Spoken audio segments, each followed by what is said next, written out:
कांग्रेस वालों धरना देना है, प्रदर्शन करना है, प्रेस कॉन्फ्रेंस कर सरकार के खिलाफ आवाज उठानी है तो जरा रुक जाओ।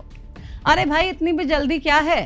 पहले परमिशन तो ले लो, क्योंकि बिना परमिशन के कोई भी नेता या कार्यकर्ता अब कांग्रेस का झंडा उठाकर ना कोई धरना कर सकता है, ना प्रदर्शन।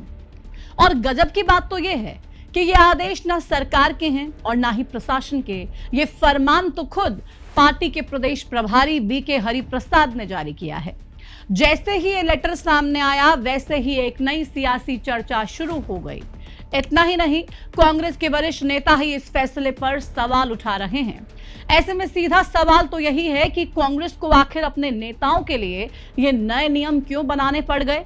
क्या इस तरह के प्रोटोकॉल से गुटबाजी कंट्रोल होगी? और सबसे अहम सवाल तो यही कि प्रभारी के फैसले पर क्यों सवाल उठाए जा रहे हैं? कांग्रेस के नए फरमान के पीछे की कहानी और किसने उठाए प्रभारी के फैसले पर सवाल, सब कुछ बताएंगे आपको। नमस्कार, आपके साथ मैं प्रतिमा दत्ता। कांग्रेस ने ये नियम क्यों बनाया? क्या कारण है कि इस तरह का फरमान कांग्रेस प्रभारी को जारी करना पड़ा? और किसने किया इसका विरोध? ये सब आपको बताएंगे, लेकिन सबसे पहले आपको बताते हैं पार्टी प्रभारी ने मुख्य रूप से क्या आदेश जारी कर दिए हैं। हरियाणा कांग्रेस नेताओं और कार्यकर्ताओं के लिए पार्टी प्रभारी बीके हरिप्रसाद ने नई गाइडलाइंस जारी कर दी हैं, जिसमें उन्होंने साफ कह दिया है कि बिना मंजूरी कांग्रेस के नाम पर कोई धरना, आंदोलन, विरोध प्रदर्शन या सार्वजनिक कार्यक्रम नहीं किया जा सकता। एचपीसीसी की मंजूरी के बिना कोई भी कार्यक्रम आयोजित नहीं किया जाएगा। प्रस्तावित कार्यक्रम का पूरा ब्यौरा एचपीसीसी कार्यालय को देना होगा। किसी भी कार्यक्रम की सार्वजनिक घोषणा से पहले मंजूरी लेनी होगी। सभी स्तरों पर संबंधित जिला और प्रदेश नेतृत्व के साथ उचित समन्वय सुनिश्चित करना होगा। और ये निर्देश सिर्फ कार्यकर्ताओं तक सीमित नहीं है, सांसदों, विधायकों, पूर्व विधायकों, जिला कांग्रेस अध्यक्षों, पदाधिकारियों, प्रकोष्ठों समेत पूरे संगठनात्मक ढांचे पर लागू कर दिए गए हैं। यानी कि कांग्रेस नेतृत्व अब ये सुनिश्चित करना चाहता है कि पार्टी के नाम पर होने वाली हर राजनीतिक गतिविधि एक तय रणनीति और संगठनात्मक मंजूरी के तहत ही आगे बढ़े। लेकिन इस गाइडलाइन की क्या जरूरत थी? क्यों ये फैसला कांग्रेस को लेना पड़ गया? अब आप वो समझ लीजिए। आप सभी जानते हैं कि हरियाणा कांग्रेस लंबे समय से संगठनात्मक एकजुटता की चुनौती से जूझ रही है।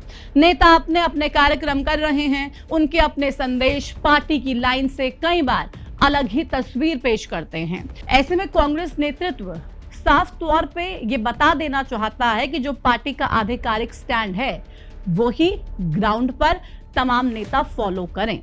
लेकिन ये फरमान ऐसे समय पे सामने आया जब हाल ही में बृजेंद्र सिंह की सद्भाव यात्रा संपन्न हुई, जिसे लेकर कांग्रेस के भीतर काफी खींचतान देखने को मिला।